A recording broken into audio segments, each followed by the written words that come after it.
Sebelum kita memulai pembelajaran pagi ini, saya harap ketua kelas untuk memimpin doa. Siapa ketua kelasnya di sini? Baik. Coba saya pimpin doanya sekarang. Terima teman-teman, sebelum kita memulai pembelajaran pada pagi hari ini, lebih baik mari kita berdoa. Doa dimulai. Bismillahirrahmanirrahim.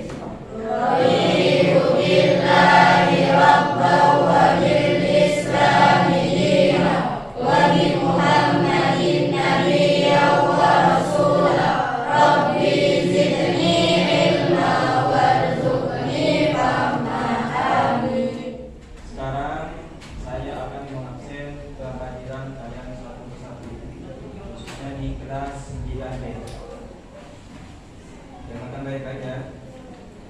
Dita Abdin Raha, Reza Azafin, Sayyid Hussein, Ida Irwansyah, Zainan, Ayu, Baiti Janatul Firda, Hamidah, Tommy Matul Atika, Rani, Zahra Nur Azizah.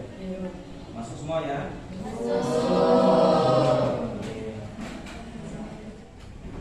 Sebelumnya, apakah masih ada yang ingat materi pembelajaran kita minggu kemarin? Kalau ada, boleh angkat tangan. Saya Ustaz. Apa tidak?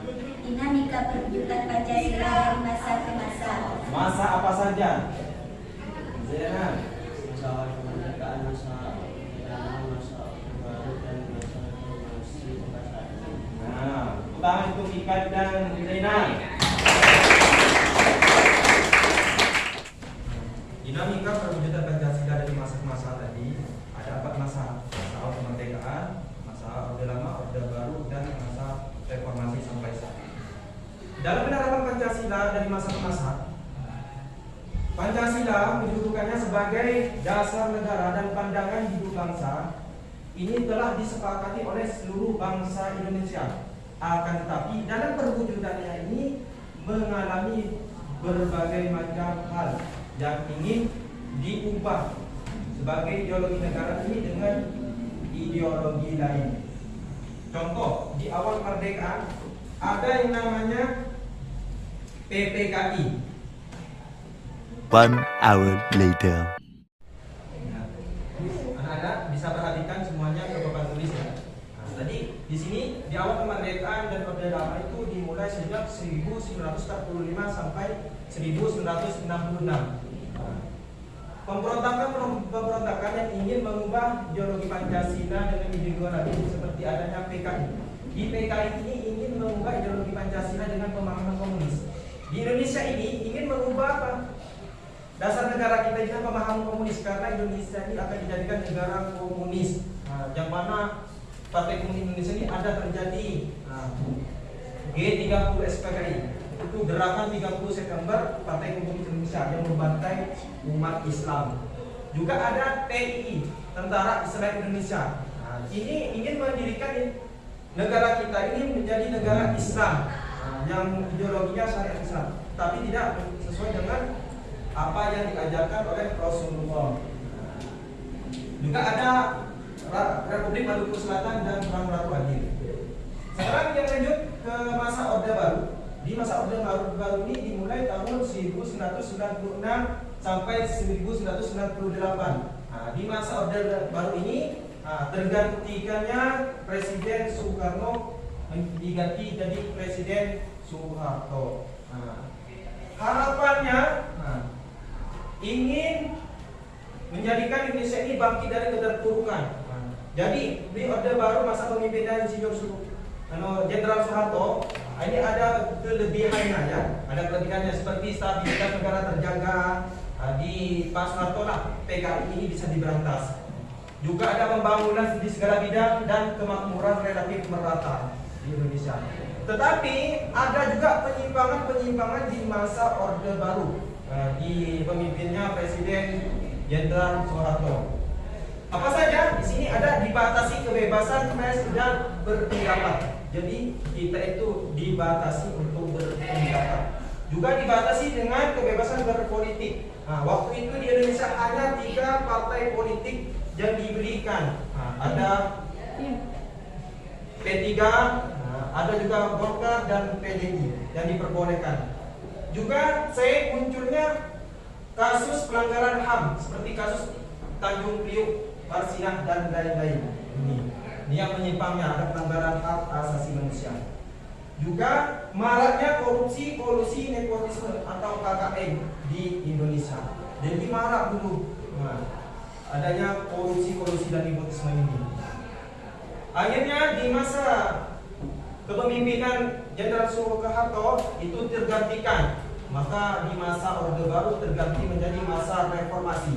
Lengsernya Pak Soeharto di Orde Baru digantikan masa reformasi, yang mana wakilnya tadi Profesor Dr. Bahrudin Yusuf Habibie sebagai wakil menjadi Presiden Republik Indonesia ketiga.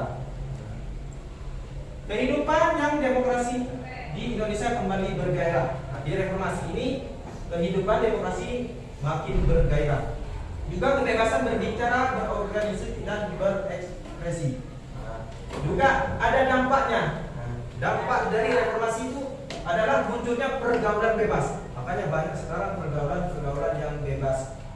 Pergaulan ini harus kita hindari karena ini merusak moral anak-anak generasi emas nanti yang akan mendatang. Juga pola komunikasi yang tidak beretika. Makanya etika, kita sebagai manusia yang mempunyai akal pikiran yang sempurna harus mempunyai etika atau attitude, adab yang mulia. Juga peredaran narkoba dan minuman keras ini harus kita jauhi. Di zaman saat ini banyak narkoba. Narkoba ini adalah obat-obat terlarang yang merusak badan jasmani kita. Aksi anarkisme dan vandalisme dan sebagainya. Sekarang yang memicu perbedaan dan penurunan moral itu yang sangat disayangkan. Tentu hal ini harus menjadi kewaspadaan kita bersama. Itulah, jadi itu harus ada kewaspadaan dari kita bersama. Maka pesan saya kepada anak itu semua, kita harus benar-benar memilih teman yang baik. Jangan sampai kita ikut dalam pergaulan bebas, ikut-ikut obat-obatan terlarang. Karena kalian ini adalah generasi emas yang akan memimpin Indonesia ke depan. Paham? Apakah ada yang mau kalian tanyakan? Kalau nggak ada, berarti udah paham semua, bukan? Kalau sudah paham, sekarang dengarkan. Saya akan memberikan sebuah soal. Soal ini hanya ada 5. Oke? A few moments later. Baik. Sekarang soal sudah selesai terkumpul. Jadi saya tanyakan, apa kesimpulan yang kalian dapat dalam pembelajaran ini? Saya Apa Desi? Saya bisa memahami apa itu 30 SPKI yang sering saya dengar. Masih ada lagi? Ayo, skenario. Maraknya korupsi, kolusi, dan nepotisme di Indonesia bermulai pada masa Orde Baru. Nah, tepuk tangan untuk kalian semua. Oke, sebelum kita menutup pembelajaran, saya harap untuk ketua kelasnya memimpin doa terlebih dahulu. Dan teman-teman semua, untuk pembelajaran pada hari ini dengan pembacaan doa. Bismillahirrahmanirrahim.